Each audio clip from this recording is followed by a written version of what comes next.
a permitirme leer la semblanza de la doctora Erika García Torres. Pues ella es maestra y doctora en ciencias en la especialidad de matemática educativa por el Departamento de Matemática Educativa del CIMBESTAP, licenciada en enseñanza de las matemáticas por la Universidad Autónoma de Yucatán, docente e investigadora en la Facultad de Psicología de la Universidad Autónoma de Querétaro. Pertenece al Sistema Nacional de Investigadores, candidata, miembros de la Red de Investigación en Educación Rural, de la Red Iberoamericana de Estudios Interculturales e Interdisciplinarios del Consejo Mexicano de la Investigación Educativa y de la Sociedad Mexicana de Investigación y Divulgación de la Educación Matemática. Líneas de investigación, didáctica de las matemáticas en educación básica, en las modalidades de multigrado y telesecundaria, desarrollo profesional del profesorado en matemáticas.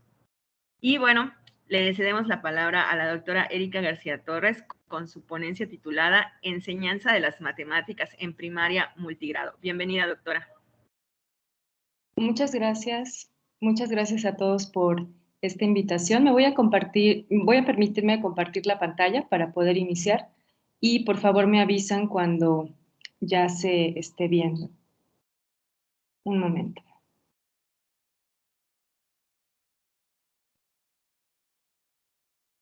Ay, algo pasó. A ver, ahí ya la pueden ver.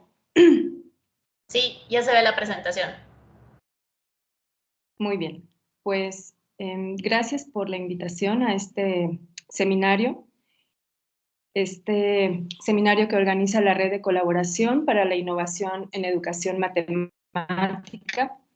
Y bueno, en el contexto de este seminario y de este grupo o red que están ustedes reflexionando sobre posibles innovaciones que pueden tomar diferentes matices, tanto de tecnología educativa, pero también de otras formas, es que hoy quisiera reflexionar o poner a debate o a discusión aquellos elementos que para un contexto en particular, como lo es estas escuelas multigrado, toman pertinencia ciertas innovaciones o propuestas didácticas o intervenciones.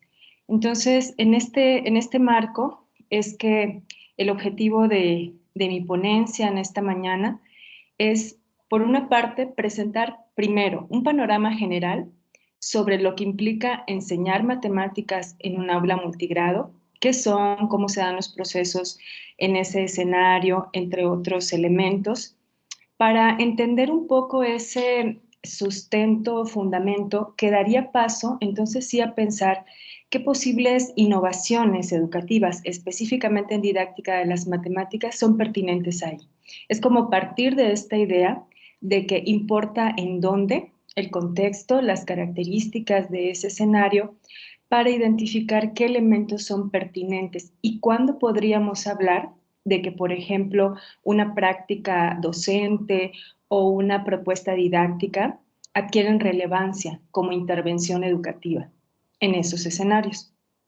Entonces, para este fin, primero presentaré algunos resultados sobre un estudio de prácticas docentes en una primaria unitaria, destacando ciertas prácticas que favorecen o determinan el aprendizaje de las matemáticas, y después presentaré un ejemplo sobre lo que hemos llamado una adaptación curricular, que ahí voy a orientar mi reflexión sobre la innovación o sobre la nueva reestructuración de un currículum pensado para todo el país de una sola forma, una adaptación para un tipo de escuela que tiene otras características. Y específicamente me centraré en el objeto matemático de valor de posición o valor posicional. Entonces, ¿qué es la escuela multigrado? Seguramente ya han escuchado de esta modalidad. Bueno, es una forma de organización escolar en realidad y está presente en la educación básica en México. Me refiero a preescolar, primaria y secundaria. En esta forma de agrupación, un solo docente tiene a su cargo en un grupo alumnos de varios grados escolares. Por ejemplo, si pensamos en una primaria y decimos, esta primaria es bidocente, es decir, que tiene 2 maestros, ahí podrían haber secciones multigrado, como por ejemplo, que un docente atienda primero, segundo y tercer grado, y en otro grupo, otro docente atienda a cuarto, quinto y sexto. O puede haber un docente para atender primero a cuarto y otro para quinto y sexto. Si pensamos, por ejemplo, ahora en una primaria unitaria, estaríamos haciendo referencia a que en un solo grupo están todos los niños de la primaria, de edades escolares desde 6 a 12 años o en términos de grados de primero a sexto. Estas escuelas tienen como característica que se encuentran en zonas rurales y predominantemente en estas zonas rurales están presentes altos índices de marginación. También es cierto que hay escuelas de organización multigrado en zonas conurbadas, pero es difícil encontrar una en una zona urbana. Por ejemplo, en el contexto de su estado, si pensáramos en una escuela primaria en la ciudad de Mérida, pues no encontraríamos una de organización multigrado, pero sí en municipios del estado de Yucatán. Y así lo podemos encontrar pues a lo largo de todo el país. Algunos datos de estas escuelas son, por ejemplo, que para primaria el 43.7%, según los últimos datos, son primarias multigrado. Vean que esta cifra es relevante. Claro, si bien atienden a una matrícula de 8.8, casi el 9% de la matrícula de niños y niñas en primarias, pero la presencia de escuelas que ronda el 43%, 44%, nos hace pensar en varios factores. En la distribución en todo el país, sobre todo el acceso a educación de este tipo de educación para estos niños en estas zonas, y de la alta concentración también en zonas urbanas de los servicios educativos. Si nosotros entramos a un aula unitaria, vean la siguiente imagen. Traten de imaginarse que están ahí. Podemos identificar un conjunto de alumnos, de niños, niñas. En este caso, quizá por las imágenes no se alcance a percibir, pero todos son de edades distintas. Al fondo, casi junto a las cortinas, está la maestra sentada. No se percibe mucho, pero junto a la maestra hay 3 niños que le están haciendo alguna consulta. Tenemos diferentes portadores textuales y numéricos en las paredes y vemos que los alumnos pues están trabajando unos de manera independiente, otros de manera grupal y otros están con la maestra. Esta imagen forma parte, por ejemplo, del caso 1 al cual voy a hacer referencia. Esta maestra, que ahora ya la vemos de pie al fondo y en la parte central del salón, atiende en el momento en que se realizó este estudio o atendió en ese mismo espacio a 20 niños. Imagínense el escenario.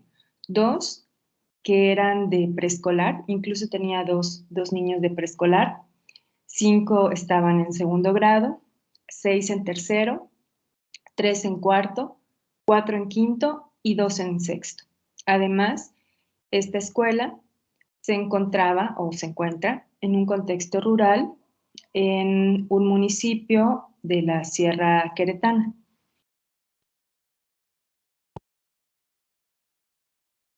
Ante esta primera mirada a una aula multigrado, para quienes quizá algunos de ustedes incluso estudiaron en una primaria o en una secundaria con esa modalidad, por ejemplo, una telesecundaria, una de las primeras preguntas que se traduce en un reto es cómo se planificaría y gestionaría la clase de matemáticas con esa diversidad.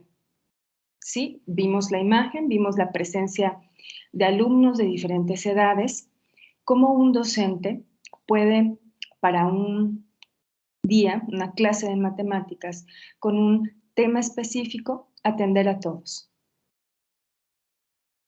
Si nosotros miramos, por ejemplo, como parámetro de referencia, el currículum, pues identificamos que una de las características actuales es que es un currículum único para toda la educación básica. Si nos fijamos, por ejemplo, en los aprendizajes esperados, actualmente al día de hoy, hay en vigencia dos, el Plan de Estudios 2011 y el Plan de Estudios 2017. Primero y segundo grado tienen el 2017 y de tercero a sexto el 2011. Imagínense esta maestra pues tendría que mirar, por ejemplo, para el tema de número, qué aprendizaje esperado tendría que desarrollar tanto en sus alumnos de preescolar como en los de primaria, y además el currículum está dividido por ciclos. Entonces, por ejemplo, veríamos que para primer ciclo, para el tema de números, el aprendizaje esperado, primer ciclo es primero y segundo grado. Está comunica, lee, escribe y ordena números naturales hasta el 1000. En tercero y cuarto grado, lo que es segundo ciclo, comunica, lee, escribe y ordena números naturales de hasta 5 cifras. Y si miramos para quinto y sexto, que es el tercer ciclo, hay otro conjunto de aprendizajes esperados. Entonces, así como hay una diversidad de alumnos, que si los miramos de manera individual diríamos, por ejemplo, hay 3 en segundo grado o una cantidad específica por grado, pero todos están juntos y la maestra tiene que atender a todos en el mismo espacio, pero con diferentes metas o alcances en cuanto al aprendizaje. Entonces, regresamos a la misma pregunta. Entonces, ¿cómo planifica? ¿Cómo organiza la clase de matemáticas con esta diversidad? Una de las acciones que caracteriza a estas demandas de atención de las escuelas multigrado es que desde, por ejemplo, el 2005 han surgido propuestas para dar respuesta a esta pregunta. Y digo que son propuestas importantes todas, propuestas nacionales, propuestas a nivel estatal, en donde se plasman reorganizaciones curriculares, porque como dije, el currículum es único, es un solo plan de estudio. No vamos a encontrar un plan de estudio que diga, plan de estudio para escuelas primarias generales, plan de estudio para escuelas en la modalidad indígena, plan de estudio para las escuelas multigrado. Al ser un único plan de estudio, bueno, ahorita vemos que coexisten dos, pero la normativa es una para un conjunto, un país diverso. Entonces, estas adecuaciones curriculares pasan como propuestas educativas, no como la generación de un nuevo currículum. Entonces, una de ellas, que fue un parteaguas, en un momento en el que el 2005, por los planes y también modificaciones de los programas, tuvo gran injerencia en las prácticas educativas y de la cual todavía hasta el momento se han desprendido cierto tipo de actividades, es la PEM, o la llamada Propuesta Educativa Multigrado 2005. ¿Qué establecía esta propuesta? Pues establecía que una forma de atender a la diversidad, tanto de edades escolares, en diferentes secciones multigrados, era partir de un tema común y realizar actividades diferenciadas, es decir, un tema común para todo el grupo, y luego se asignaban diferentes actividades, ya sea por ciclo, por grado o por grado, y aprovechar el lenguaje como un eje transversal en cada asignatura. Veamos el siguiente ejemplo. Estas fichas o estos ejemplos son los que están en esta propuesta. Asignatura matemáticas, tema común, resolución de problemas que impliquen una o más operaciones. Es decir, ese es el tema que van a abordar todos, pero luego se plantea una diversificación de contenidos y por ende de actividades. Si ustedes ven, en contenidos se plantean por ciclo lo que se esperaría trabajar con primero, segundo y tercer ciclo. Y cada contenido es distinto uno del otro. ¿Esto por qué? Porque atiende también a la diversidad de aprendizajes que se espera que se desarrollen por edad. Sin embargo, más adelante vamos a hacer una crítica al respecto sobre las posibilidades y ventajas, porque vamos a ver que no todo es negativo, sino hay ventajas de este tipo de organización, pero hay que atender este tipo de organización. Entonces, lo que vemos, pues, son estos contenidos, vemos también estas actividades diferenciadas por ciclo, primero, segundo, tercero, y así esta propuesta abordaba temas no solo de matemáticas, sino de otras asignaturas. En un estudio más reciente sobre el panorama de la escuela multigrado en México, por ejemplo, Leiva y Guerra reportan lo siguiente. Los docentes multigrado reportan en un estudio de prácticas que se realizó que no se apegan a un formato o procedimiento específico para planear las clases. Esto debido a que no existen propuestas curriculares oficiales para la escuela multigrado. Por ello, consideran relevante la revisión de elementos curriculares como el campo formativo y los aprendizajes esperados para diseñar la planeación correspondiente a la semana, mes o bimestre. Vean que algo que parecería una práctica docente que todos los docentes dominan, como la planeación, hemos escuchado, los maestros planean sus clases, pero esa práctica parecería no problematizable. Sin embargo, vean cómo esta modalidad, incluso esa actividad, que parecería una actividad y que es una actividad cotidiana de los maestros, toma otras connotaciones. ¿Cómo reorganizo el currículum? ¿Cómo pongo un tema común y luego hago una diversificación de actividades? Entonces, esa práctica que parecería lineal, transparente, no es del todo en ese sentido para todas las escuelas. Entonces nos preguntamos, una maestra de aula unitaria, ¿en esa planeación está realizando constantemente innovaciones? Pues dependerá de la manera en la que lo haga. Vamos a ver unos ejemplos. En ese mismo estudio, Leiva y Santa María reportan que los docentes conciben la práctica de diversificación de actividades como una herramienta tanto para abarcar mayor número de contenidos, atravesando los grados que constituyen sus grupos, pero también las diferentes materias que imparten. Vean, por ejemplo, esto que nos comenta la maestra del estudio al que ahora voy a hacer referencia en cuanto a la planificación. Ella dice, recuerden que es una maestra de aula unitaria en primaria. Primero me enfoco en los propósitos generales que tiene que lograr cada grado escolar y los objetivos. Me ubico ahora con los dos, con el plan y programas, con el anterior 2011 y con el actual 2017. Y de ahí saco actividades generales, lo que tenemos que lograr a lo largo de todos los ciclos y grados escolares. ¿Qué quiero lograr en primero? ¿Qué quiero lograr en segundo? ¿Qué quiero lograr en tercero, en cuarto, en quinto y en sexto? Y va gradual de acuerdo al grado. Además, yo estoy poniendo como centro de reflexión la planificación didáctica, pero además las escuelas multigrado están enmarcadas en otro tipo de problemáticas que trascienden esta práctica de planificación.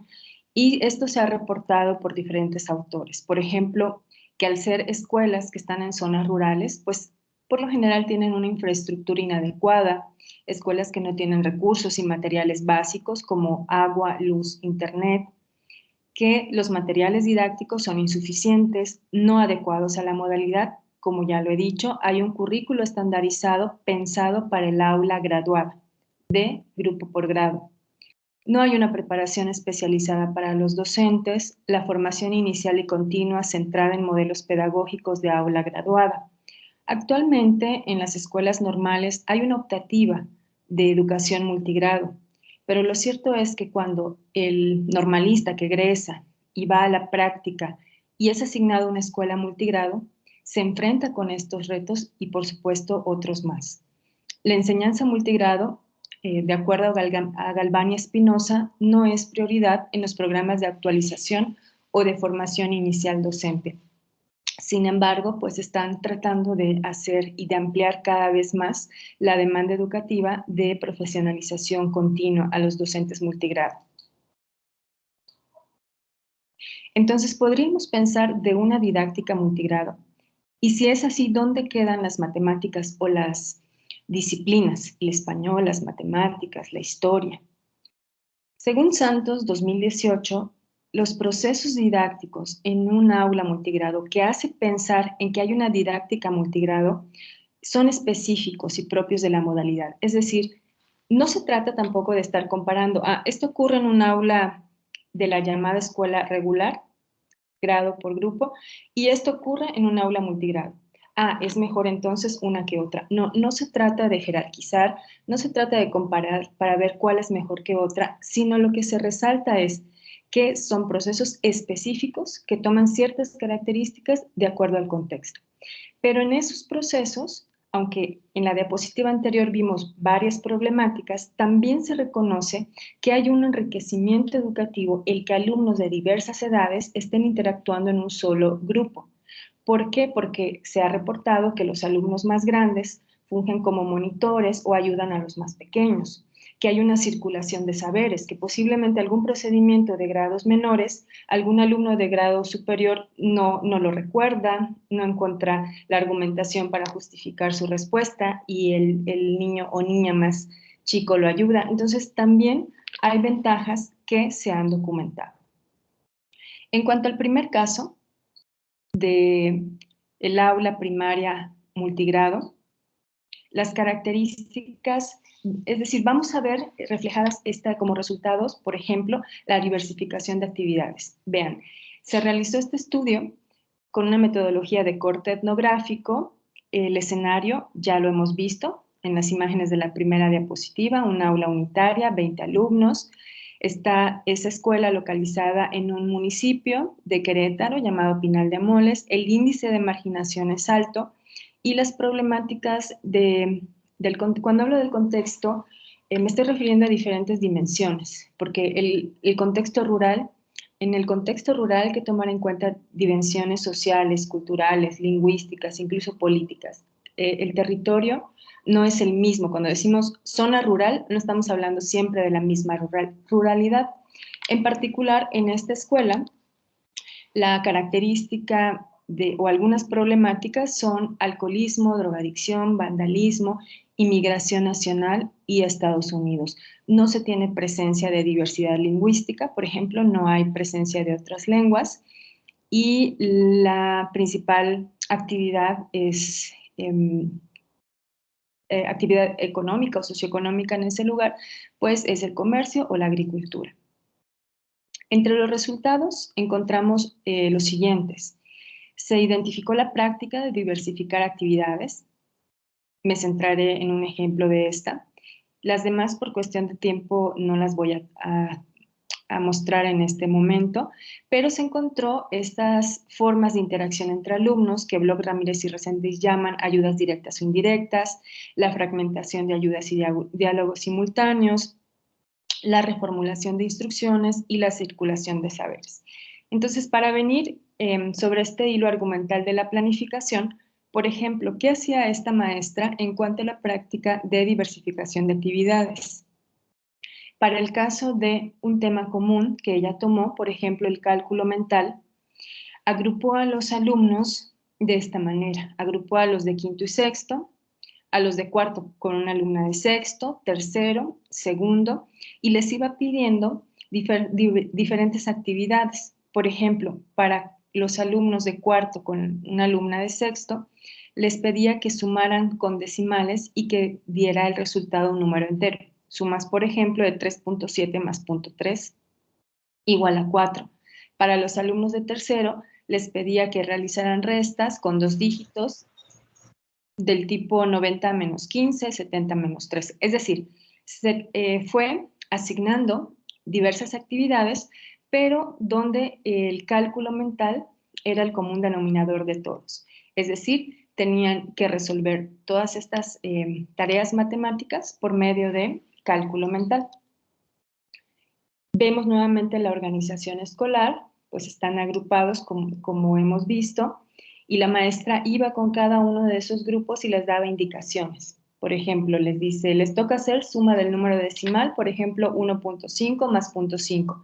¿Cuánto me va a dar? 2.2 más 0.8. ¿Cuánto me va a dar? hagan la suma vertical, ahorita vengo a explicarles, hagan. Y vean que les delegaba una actividad, una tarea matemática para generar una actividad matemática e iba con cada uno de los grupos a indicarles lo que tenían que hacer. La maestra en ese momento los dejaba en la actividad matemática e iba pasando, monitoreando la actividad de los equipos. Constantemente se acercaba a preguntarles cómo van, qué están haciendo, qué han hecho. Y a veces algunos equipos le demandaban mayor atención que otros. Por supuesto que aparecían los procedimientos de cálculo mental. Por ejemplo, en tercer año aparecían procedimientos de este tipo. Para hacer restas de 80 menos 12, aparecía el procedimiento esperado por la maestra, que era hacer reagrupaciones en torno a la decena más próxima, que a 80 le quitaran 10 y les diera 70, y luego a 70 le quitaran 2 y les diera 68. Pero eran procedimientos que vean cómo la maestra con esa diversidad tenía que estar monitoreando en todos los grupos. ¿Qué podemos ver hasta el momento en este caso? Que bueno, en esta aula unitaria se demanda una atención simultánea. La maestra puede tener mayor tiempo de atención a algún equipo, pero luego tiene que ir con los otros.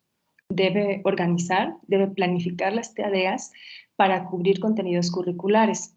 Pero nuevamente, hay que considerar todos las posibles metas de aprendizaje para todos los niños. Las actividades que propone dan cuenta de que conoce los contenidos y aprendizajes esperados de cada grado y es capaz de adaptarlos a las necesidades y características de sus alumnos. Entonces, en este contexto, diríamos, esta maestra, en su práctica docente, ¿está haciendo innovaciones? ¿Qué tantas innovaciones está haciendo? ¿Cómo las está haciendo? Pues lo cierto es que aquí el concepto de innovación se replantea, va tomando otros matices, porque en esa práctica, por ejemplo, que parecería una práctica pues que no usa tecnología educativa, que no quizá recurre a alguna propuesta, podríamos incluso caracterizarla, ¿no? Más demandante cognitivamente para los alumnos, pero para el contexto en el que está, ese reto se afronta día a día con este tipo de actividades. Y bueno, vamos a ir cerrando ya con el caso 2. Ustedes también me avisan en cuanto al tiempo, cuánto me queda o si me estoy pasando. Bueno, en cuanto al caso 2, entonces, si tomamos como objeto de investigación el caso 1, que son prácticas escolares, también podemos transitar a prácticas de intervención, es decir, una vez que ya conocemos estas características específicas que tiene el proceso de enseñar y de aprender matemáticas en estas aulas, entonces, ¿cómo se puede reorganizar, adaptar, modificar o plantear nuevas propuestas para la enseñanza en estos contextos? Voy a poner el ejemplo de un trabajo que, bueno, ya está finalizado, es de una de mis estudiantes de maestría, en el que nosotras hicimos o realizamos el diseño de una secuencia didáctica específicamente para el concepto de valor posicional. Esta secuencia didáctica, que está conformada por varias situaciones didácticas, se plantea como un esfuerzo de dar pertinencia a la planeación didáctica para un aula multigrado. Cuando uso el término de adaptación curricular, ahora lo van a ver, es porque además de tener las consideraciones del objeto matemático, en este caso valor posicional, también se tienen que tener las consideraciones de la organización curricular, de las posibles prácticas que los docentes realicen, de los fenómenos que se den al interior del aula, la ayuda entre alumnos o la interacción entre otros. Cuando hablamos de valor posicional, pues ya sabemos que nos estamos refiriendo a una de las propiedades de nuestro sistema de numeración decimal, que es de base 10, agrupaciones de 10, de 10 dígitos, y que valor de posición, pues es el valor que toma un número de acuerdo a la posición que éste ocupa. Unidades, decenas, centenas, unidad de millar y así sucesivamente. Cuando pensamos en este objeto matemático, lo voy a llamar así, valor posicional, que es parte de que es una propiedad de nuestro sistema de numeración decimal, podemos encontrar, por ejemplo, que una forma usual de referirnos a la enseñanza o las primeras aproximaciones a la enseñanza, y no solo del valor de posición, sino del sistema, es estar trabajando, por ejemplo, unidades, decenas, centenas.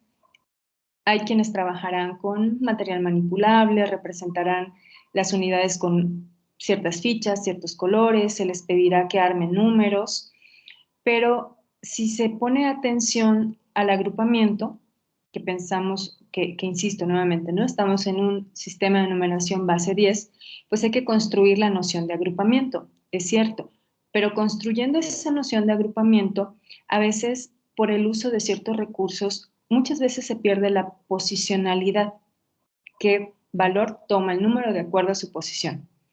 Entonces, la enseñanza de la posicionalidad suele querer construirse muchas veces a partir de una forma de representación no posicional y eso ya genera cierto conflicto cognitivo. Y además, pues hay muchos fenómenos asociados. Es común que veamos que la lectura y la escritura de los números no correspondan. Por ejemplo, 2003, un niño puede escribirlo así, 2000 y luego un 3 a la derecha, o escribir 304 para 34, pensando que el 30 se escribe 3-0 y 4, es decir, no considerando la agrupación y la posición. Si pensamos entonces en una planificación o una propuesta, pues primero, digo, no estamos exentos en realizar una revisión desde la didáctica de las matemáticas del objeto matemático. Entonces, pasamos por un análisis curricular, pasamos por un análisis del orden de resultados de investigación psicológica o didáctica.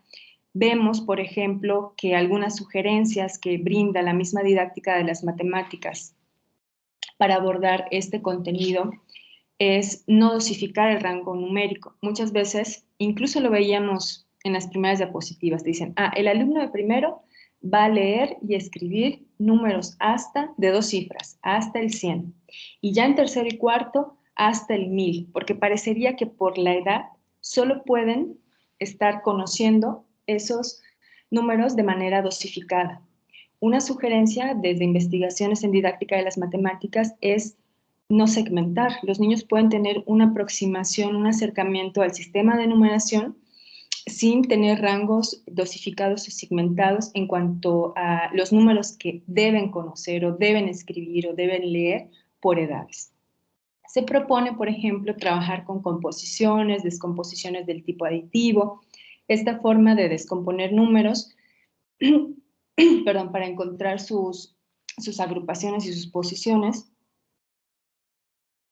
pero después hacer evolucionar esos procedimientos desde lo aditivo a lo multiplicativo. Es decir, estas consideraciones, no porque es una planeación para multigrado, no se hacen. Por supuesto, se hacen, se considera este estudio desde diferentes aristas, pero además hay que pensar en el contexto. Bueno, estos son unos elementos más de lo que he mencionado. Por ejemplo, considerar que hay dificultades entre la relación entre la numeración escrita y la numeración hablada, que los números no se escriben como dicen, entre otros fenómenos didácticos que se analizan que están asociados a este objeto de conocimiento. Este estudio, como les decía, en este estudio realizamos una secuencia didáctica. Sin embargo, lo que voy a mostrar de ejemplo a continuación es una propuesta que está próxima a aparecer en un libro de texto, en el que diferentes autores hemos considerado un objeto, ya sea de la disciplina de lengua o de matemáticas, y plantea una propuesta al docente de cómo se podría llevar al aula si él trabaja en multigrado, independientemente de la sección, si es bidocente, si es tridocente o si es unitario. Esta propuesta pasa por presentar el objeto de estudio, en este caso el valor de posición, con un objetivo general, pero la manera de atender la diversidad es por un concepto que se llama variante. Es decir, para el caso del valor de posición, vamos a presentar actividades que van a ir de manera secuencial, pero con variantes de actividades, lo que ya decía de actividades diversificadas, pero ahora se conceptualiza un poco diferente, para que los alumnos construyan conocimientos sobre el valor posicional de los números. Y toda esta secuencia se basa fundamentalmente en la idea de formar y comparar números. Y pensemos, si un maestro en un aula unitaria la quisiera utilizar, le brinda a este diseño didáctico la posibilidad de hacerlo escogiendo alguna de las variantes o todas, en este caso son 3 o 2 o las 3 para las características de su grupo. Voy a mostrar a continuación brevemente en qué consiste cada variante y si al final hay dudas más específicas, pues podría comentar más ampliamente alguna de ellas. Es un juego de cartas, a través de cartas se van a formar números y la variante 1 va a consistir en que se formen y comparen números. Se les da a los alumnos cartas marcadas con estos números y se les pide que los comparen. Se les pregunta, es una actividad introductoria, incluso antes de la variante 1, y se les pregunta, ¿cómo saben cuál es mayor? Es importante acercarnos primero a las argumentaciones que tienen los niños y niñas sobre el conocimiento en cuestión o sobre el conocimiento que se pretende construir. Entonces, esta propuesta pasa primero por una actividad introductoria, que es para explorar las argumentaciones en torno a la comparación de números. Luego, en la variante 1, vean que se les dan las fichas. Y yo al principio dije, bueno, también hay un riesgo, ¿no? Solo trabajar con fichas. Pero en este caso, yo ni me registré. Pero en este caso de la variante 1... Así que no sé si cuente mi participación. Por favor, cerramos micrófonos. Continúo. En este caso de la variante 1, lo que se pretende es formar números con fichas de colores en una situación de juego, van a realizar varias rondas y ellos determinan si quieren formar el número mayor o el número menor. Y quien gane se lleva, además de las fichas, un punto. Entonces, se pueden hacer diferentes adecuaciones, incluso dentro de cada variante se pueden hacer la manipulación de variables didácticas, como por ejemplo, se pueden restringir la cantidad de fichas para formar el número, el rango numérico con el que se trabajan, la cantidad de rondas que van a trabajar. Este mismo contexto de juego, de formar números con cartas por equipo, se mantiene en la variante 2. Ahora se les brindan tarjetas del 0 al 9 y el juego consiste en que una vez que están organizados por equipos, se les da un paquete de 40 de estas fichas, se colocan en la mesa o en el mesabanco, donde puedan, y de cada alumno debe tomar 3 o 4, según el número de cifras que va a tener el número, van a determinar si forman el más grande o el más pequeño. Quien forme el número de manera correcta, pues gana el punto y se lleva las fichas. Al final gana quien tenga la mayor cantidad de fichas. En esta variante 2, que aumenta pues el rango numérico de los números que pueden formar. En el anterior era 2 a 3, en este es 3 o 4. Vean que si pensamos en nivel de dificultad, podríamos decir, bueno, aquí aumenta este nivel de dificultad. Ahora, vean que yo no he hablado de si esto es para primer ciclo, segundo ciclo, tercer ciclo. Aquí las sugerencias didácticas que se le dan al docente es que forme los equipos de acuerdo a las características del grupo. Si tiene un aula unitaria, pues a lo mejor en un grupo, en un equipo de 4 alumnos, pone de diferentes grados, es decir, no los pone solo primero con primero, segundo con segundo, tercero con tercero, porque la riqueza de este tipo de organización multigrado es que, como ya se ha reportado que los alumnos se ayudan entre sí, entonces puede ser que esta variante 2 quizá no sea tan desafiante para el alumno de sexto, pero sí es muy desafiante para el alumno de segundo año. Pero para determinar si su número de 3 cifras, por ejemplo, es el mayor, ahí el criterio para saber quién gana el punto, pues es justo el valor de posición. Si es una actividad muy desafiante para el alumno de segundo grado, pero en el equipo hay un alumno de sexto grado, entonces ese alumno de sexto grado puede validar el resultado del de tercero. Todo este tipo de propuestas tienen como fundamentos la teoría de situaciones didácticas. Entonces, en cada una de las variantes y en ese contexto de juego, la evaluación, validación, la misma situación, pero también el intercambio entre los alumnos es importante para la construcción, en este caso, de otorgarle un significado a la posición de los números, de acuerdo a su valor. Y finalmente, y con esto voy cerrando, la variante 3, pues además de ampliar la cantidad de cifras de los números que se van a formar, ahora pueden ser 4, 5 o 6 cifras, pide a los alumnos que realicen un registro de esta formación de números. ¿Cuántas cartas? ¿Qué número se forma? Pero también escribir el número con letra.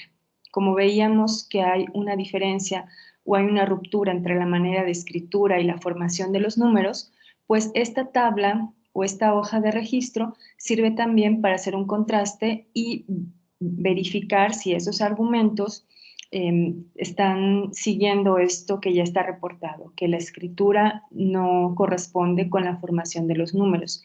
Por supuesto, aquí también entran sugerencias didácticas que se le hacen al docente de los posibles procedimientos que realicen los alumnos y por ende cómo él puede intervenir con algunas preguntas o modificación de variables didácticas para que se puedan validar los procedimientos de los estudiantes.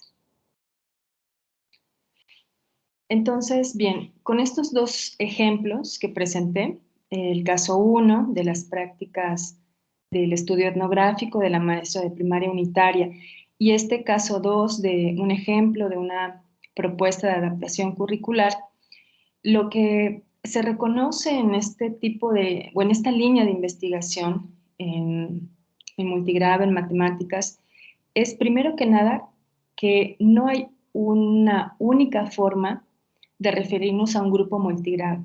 Incluso hablar de primaria unitaria es distinto en las diferentes escuelas y en las diferentes regiones geográficas. Incluso puede ser que haya aulas unitarias que, como la que presenté, tenga 20 alumnos, pero haya aulas unitarias más pequeñas, que solo sean de 8, 9 alumnos.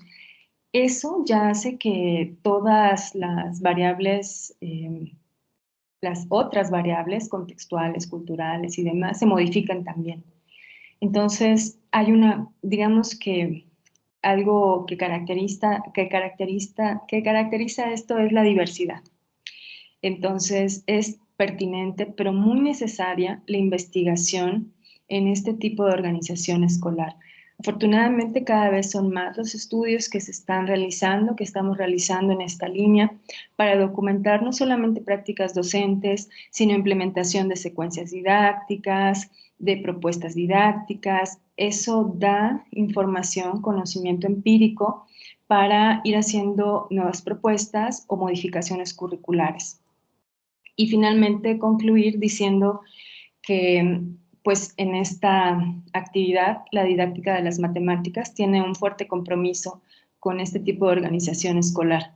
Si pensamos en lo complejo que es aprender matemáticas, en lo complejo que es enseñar matemáticas, estas escuelas que históricamente mantienen situaciones de no equidad, pues el proceso educativo y la pertinencia que tengan ahí es todavía más importante. Entonces, pues la invitación es a conocer este tipo de organización escolar, pero también de acercarse a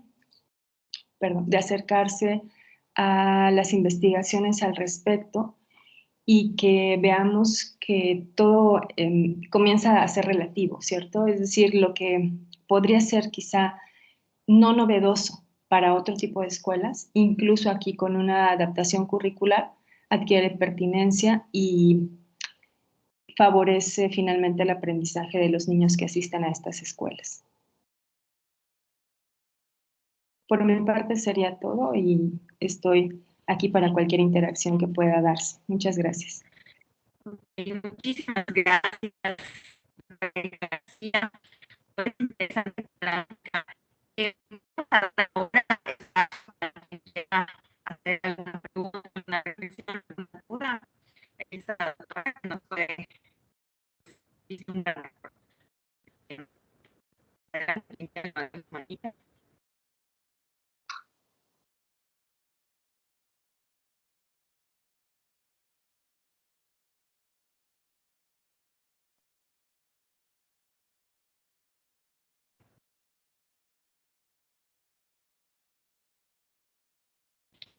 Jessica, adelante.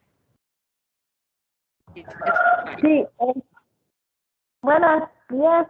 Con esta plática, pues me hizo reflexionar acerca de cómo se ve realmente el currículo y cómo nosotros como LEM debemos adaptarnos pues a cómo enseñarlo, porque mayormente en los currículos, pues se tiende como a idealizar el aula de clases, de que todos los recursos que se escriban son los que cuenta el aula. Y pues muchas veces en las localidades rurales no es así. Entonces, pues sí, es como un proceso en el que debemos estar pues siempre reflexionando, pues si no tengo este recurso, ¿cómo puedo adaptarme para enseñar lo mismo? A enseñar y que pues aprenda el alumno, no solo enseñar por enseñar, ¿no? Sino que aprenda, tenga un aprendizaje en el cual se favorezca, ¿no? El aprendizaje significativo, puesto que a veces no cuento con los recursos.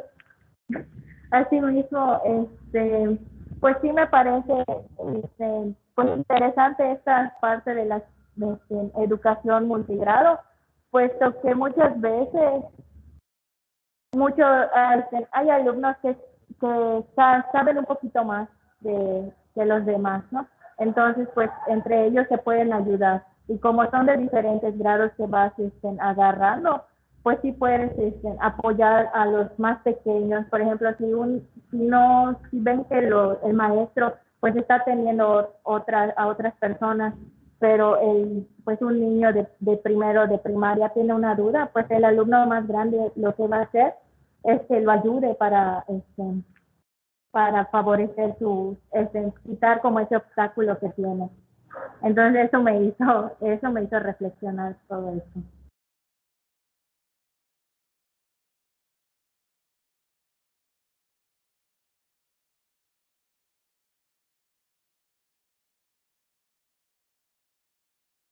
Esto que comentas, Jessica, solo quisiera hacer un comentario. Qué bueno que lo identificas como, quizás esa idea no quedó muy desarrollada, pero el enriquecimiento educativo que se da. Como tú dices, puede ser que haya algo que un niño de primero sea una actividad, una tarea matemática muy desafiante para uno de primer año.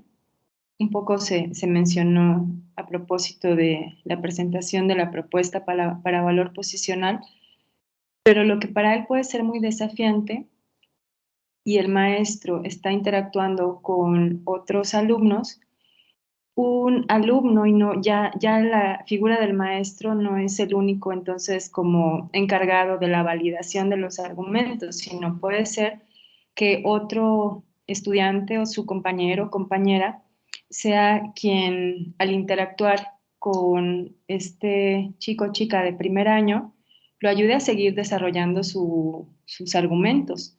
A lo mejor puede ser que no se dé el momento de validarlo, ¿no? De decir, entonces, con la interacción con el de sexto, ahora sí aprendió o desarrolló este conocimiento. Pero la interacción es muy importante, que es lo que se ha documentado, porque si en ese intercambio entonces llega un punto en el que el maestro retoma lo que ambos están dialogando con la interacción, se abre una nueva vía de comunicación y de interacción del maestro, ahora con ambos, pero a propósito del mismo objeto de conocimiento. Es uno de los aspectos que retoman los autores que hablan de las ventajas pedagógicas que tiene este tipo de escuela. Gracias por resaltarlo, Jessica.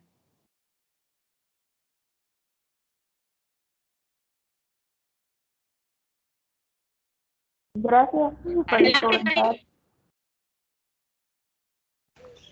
Hola, buenas tardes. Gracias, maestra Erika, por la plática. Me parece muy interesante. Yo tenía una duda respecto a lo siguiente. ¿Considera que esa propuesta es aplicable para todo, o sea, en este caso de la escuela multigrado, es aplicable para todo tipo de estudiantes o grupo que cumpla ciertas características? Por ejemplo, alumnos con TDAH, autismo y demás. En la práctica, los maestros lo aplican para los alumnos que tienen. Es decir, ¿a qué me refiero con esto? En estos espacios de diversidad, no solo convive la diversidad de la edad, ¿sí? De los grados escolares. La diversidad se reconceptualiza. Entonces, estas propuestas pues van a ser aplicables a todos. Ahora, ese a todos pues pasa por las características de cada uno de los alumnos. Puede ser que algún alumno, como usted lo menciona, tenga alguna discapacidad o puede ser que tenga una necesidad educativa especial. Pero si pensamos en estos, es decir, la respuesta no es sí o no se puede aplicar. Pensemos en el maestro en la práctica.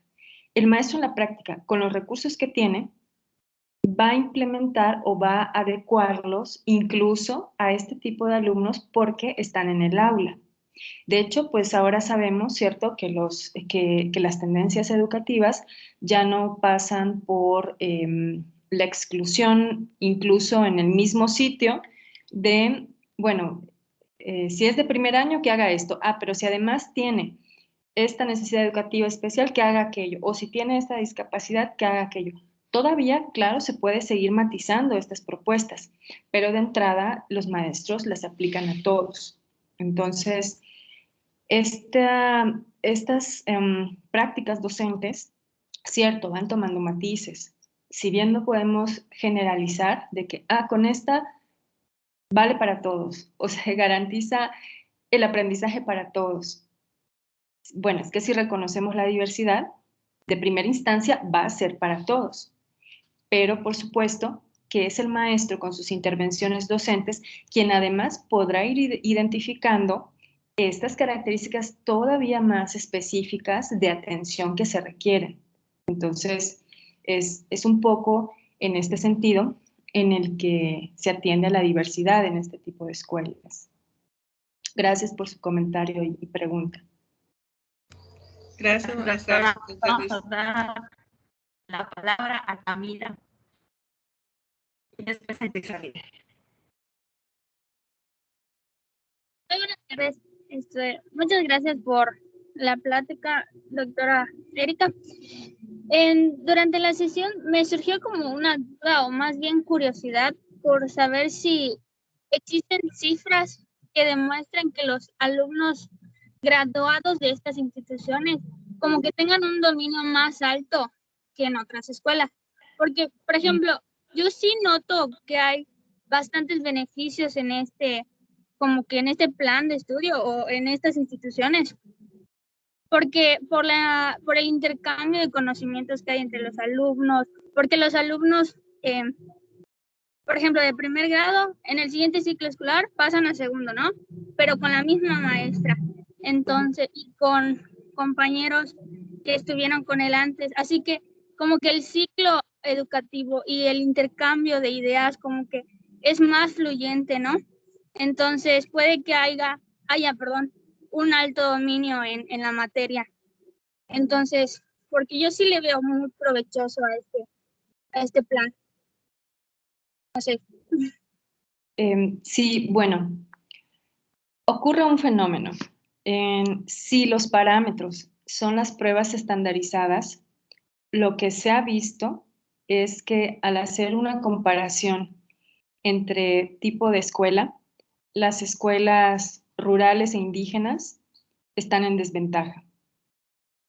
Y esta desventaja la podríamos interpretar, bueno, puede ser interpretada desde múltiples factores. Pero si nos vamos, por ejemplo, al aprovechamiento en matemáticas, vemos las cifras, insisto, que el parámetro sean pruebas estandarizadas, y vemos las cifras, podríamos decir, no, la escuela multigrado está con menor desempeño que una escuela de organización completa. Ahora, hay que entender el contexto de estas pruebas estandarizadas. ¿Qué es lo que evalúan? ¿Y por qué se reporta lo que se reporta? Si nosotros solo nos quedáramos con esos datos, entonces podríamos a nivel de política pública decir, bueno, pues como las escuelas no ofrecen multigrado, no ofrecen calidad, quitemos las escuelas multigrado porque están los alumnos con mucho menor aprovechamiento. Sería algo muy dramático a nivel de políticas educativas, porque la realidad del país es que se necesita ese tipo de escuela. Si en una zona rural no hay ese tipo de escuela, esos niños y niñas no tendrían acceso a una educación obligatoria. Entonces, que la investigación se diversifique y se realicen otro tipo de aproximaciones, como por ejemplo, estas de las prácticas docentes. Este estudio que yo les compartí es un estudio etnográfico. ¿Qué implica un estudio etnográfico? Acercarse a la realidad, a la cotidianeidad del aula. Y es ahí, solo ahí, con ese tipo de investigación que hay que seguir realizando, en donde se observan variables de enriquecimiento educativo, como por ejemplo la autonomía que tiene el docente para realizar estas propuestas y adaptaciones curriculares, el vínculo del docente con la comunidad, de la comunidad, madres, padres de familia con la escuela, de los procesos de interacción de grandes con pequeños, que ya se ha dicho. Por ejemplo, eso en los resultados de las pruebas estandarizadas, ¿dónde veríamos? A ver, dame el porcentaje, voy a decirlo así, estoy exagerando, por supuesto, de interacción entre los niños de escuela multigrado y los niños de escuela regular. Pues no hay esos indicadores, ¿cierto? No hay esos indicadores que nos hagan referencia a aspectos más de corte cualitativo. Entonces, esa riqueza, ¿dónde la miramos? En este tipo de investigación donde el referente no son las pruebas estandarizadas, porque si nos vamos a estos referentes, veremos que marcan que en cuanto al aprovechamiento es menor. Por eso es importante, de escuelas multigrado, por eso es importante seguir ampliando estas líneas de investigación para develar, mostrar la evidencia empírica de todas estas potencialidades que se tiene al interior de estos escenarios.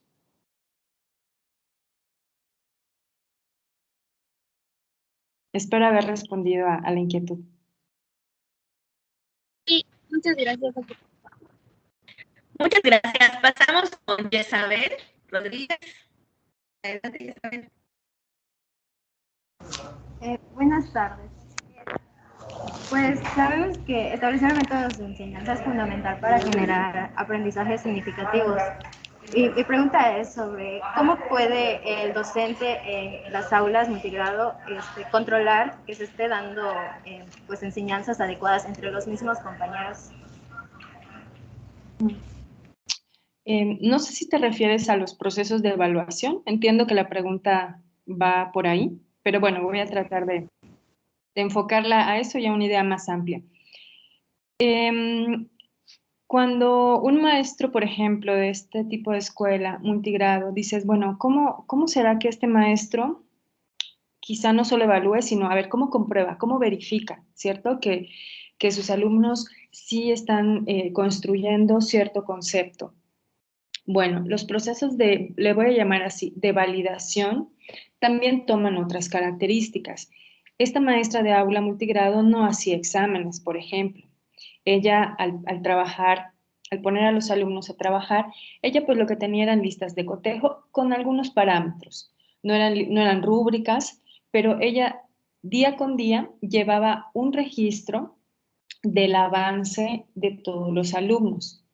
Entonces, esta observación y registro del avance de sus alumnos, para ello, utilizaba listas de cotejo, tenía como su diario de observación, de notas, y en algún momento también hacía una revisión individual.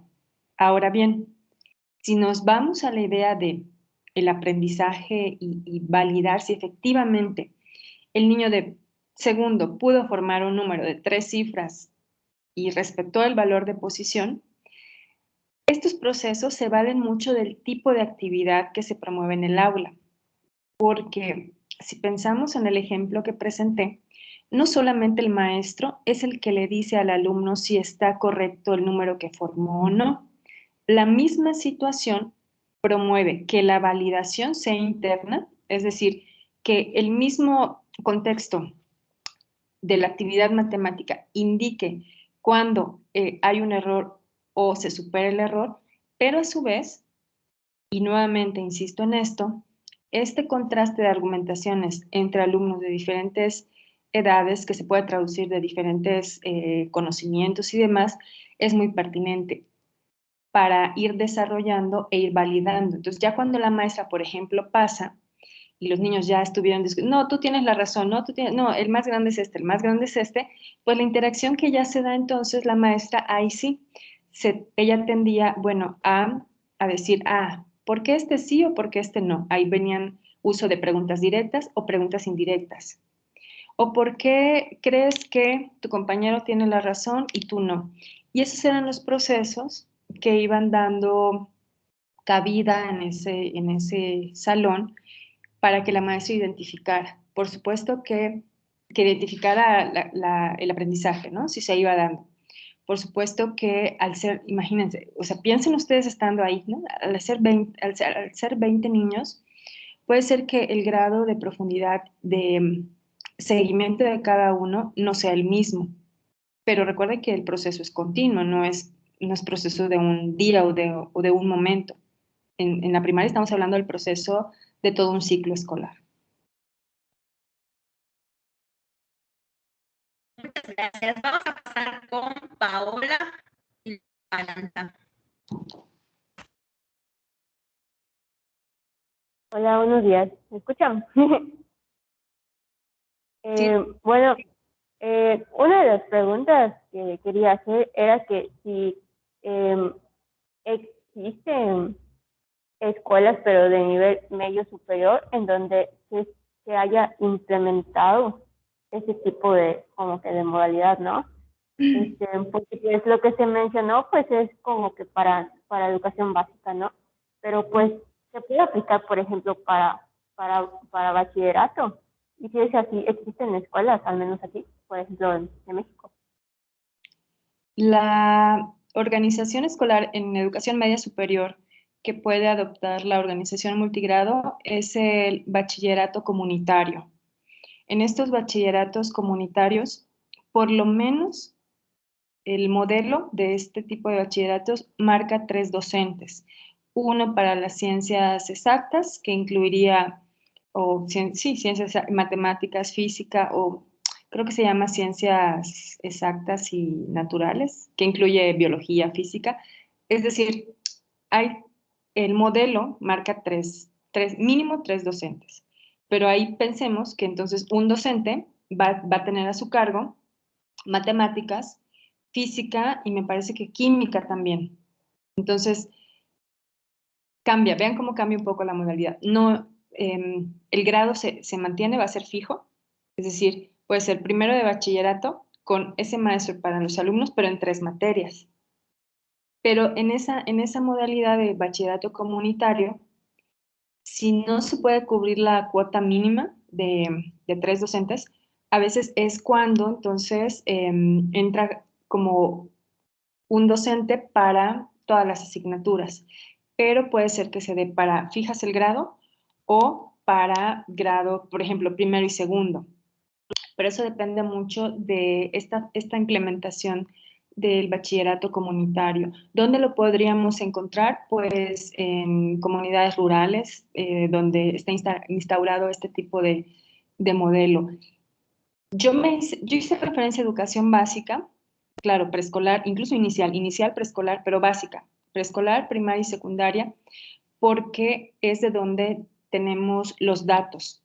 Ahí sí, por ejemplo, en el último panorama educativo que emitió el extinto INE, y me parece que incluso en las primeras cifras que ha arrojado Mejor Edu, son de las que sí tenemos datos de este mapeo, ¿cierto? De cifras en esta organización multigrado, en educación básica. Pero eso no exime que en media superior este modelo de atención de bachilleratos comunitarios pueda tomar esta característica.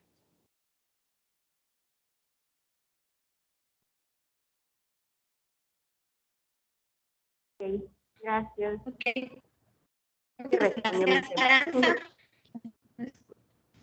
Buenas tardes. Una duda que me surgió es sobre la cantidad de alumnos en las cuales se puede aplicar el multigrado. ¿Hay una cantidad mínima o máxima de alumnos que deben estar involucrados en el aula?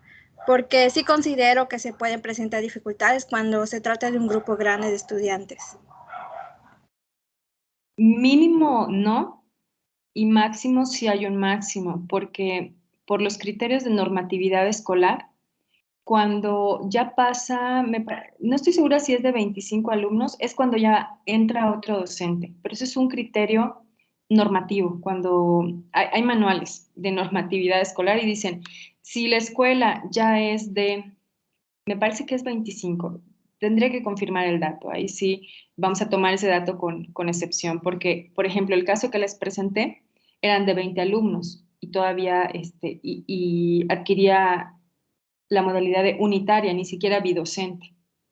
Entonces, mínimo no, pero máximo. Incluso hay escuelas que, por ejemplo, dicen, es que esa escuela era bidocente, pero redujo la matrícula y ya quitaron a un maestro, entonces ya se volvió unitaria.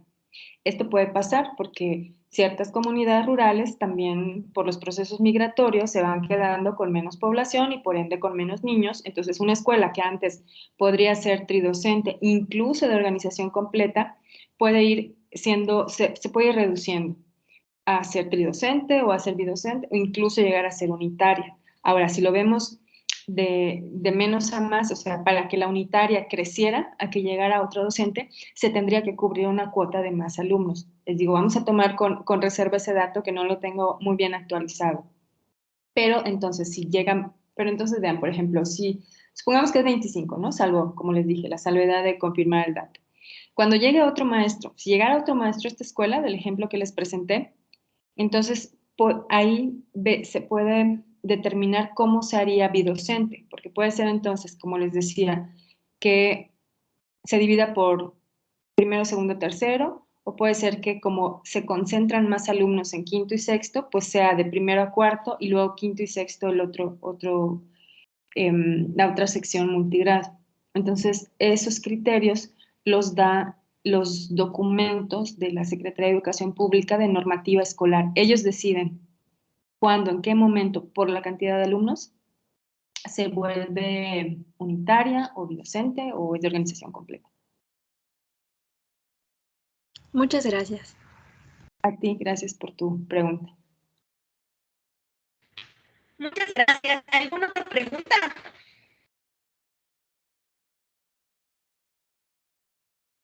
Okay. Muy bien. Me voy a permitir compartir mi pantalla para mostrar la constancia.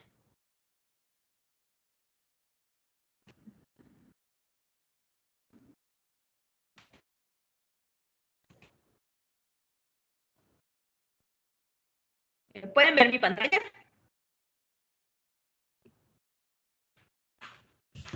Sí, Isa, sí se ve. Gracias.